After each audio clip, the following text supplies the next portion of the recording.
बिस्मिल्लाहिर्रहमानिर्रहीम, अस्सलाम वालेकुम। Welcome to my channel cooking art with Misba. आज बहुत ज़बरदस्त से क्रिस्पी और क्रंची से फ्राइज़ बनाने जा रहे हैं, वो भी बेसन कोटिंग के साथ। तो आइए इसको स्टार्ट करते हैं। एक बाउल लेंगे, पहले उसमें मैं बेसन ऐड करूँगी। 4 टेबलस्पून इसमें बेसन ऐड करेंगे। ये जो मैं अभी मिक्स करने जा रही हूँ, ये सारी चीज़ें, ये पाउडर जो बनेगा बैटर इसका, वो आपने ये जो सारी चीज़ें मिक्स करने जा रही हूँ, ये आप इसको इस तरह से बना के आप इसको रख सकते हैं एक जार में। जब भी फ्राइज़ बनाने हो तो आपने फौरी बस इसको निकाला और फ्राइज़ के ऊपर लगा के बना लिया। अब इसमें मैं डालूँगी 1/2 टीस्पून कुटा हुआ ज़ीरा,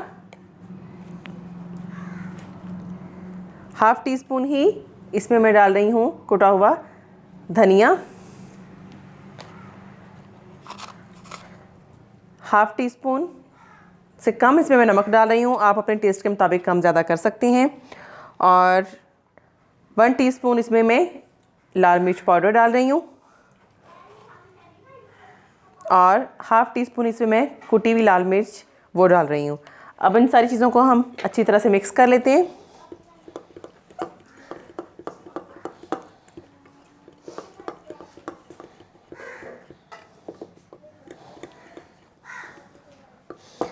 ये सारी चीज़ों को मैंने अच्छी तरह से मिक्स कर लिया है। अब ये जो मैंने चीज़ें मिक्स करने के बाद आप इसको एक जार में, एयर टाइट जार में आप इसको बंद करके रख दें। जब भी फ्राइज़ बनाने और झटपट फ्राइज़ आपने काटे और उसके ऊपर डाल के आपने जल्दी से फ्राई कर लिए। चलते हैं अब नेक्स्ट स्टेप की तरफ। ये मेरे पास कुछ आलू हैं, 2 आलू हैं बड़े साइज़ के। मैंने इस तरह से इनको काट लिया है। आप चाहें तो थोड़े से मोटे भी काट सकते हैं, लेकिन मैंने थोड़े से बारीक रखे हैं।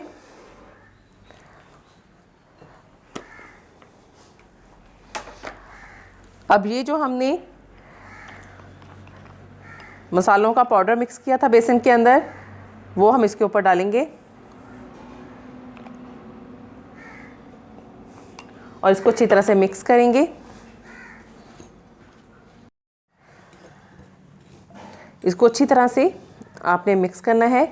चाहे तो आप यूँ इसको उठा के उलट पलट सकते हैं।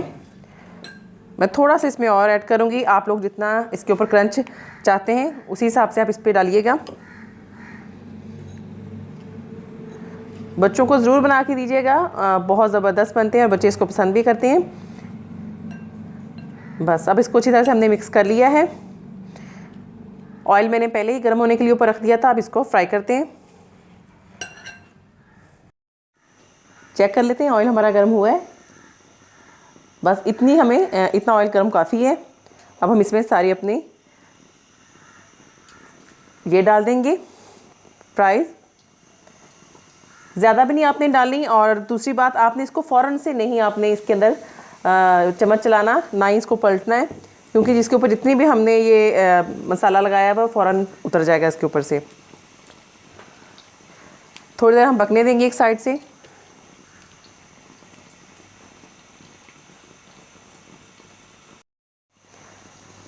एक से 1.5 मिनट हो गया है।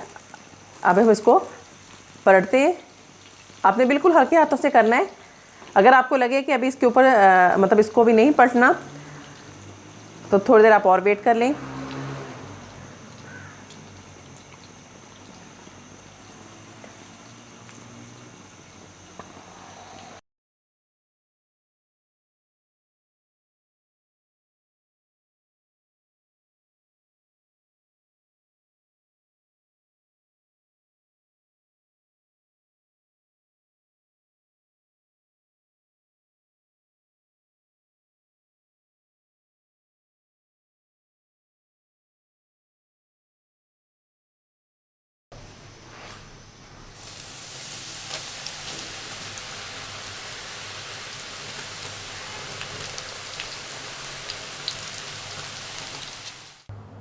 क्रिस्पी और क्रंची से फ्राइज़ हमारे तैयार हो गए हैं। पोटैटो फ्राइज़ सिर्फ 10 मिनट में बनके रेडी हो जाते हैं।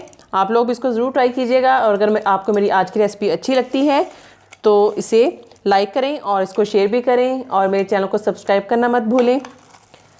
आप चाहें तो इसके ऊपर चाट मसाला भी छिड़क सकते हैं। मिलते हैं नेक्स्ट वीडियो में, तब तक के लिए अल्लाह हाफिज़।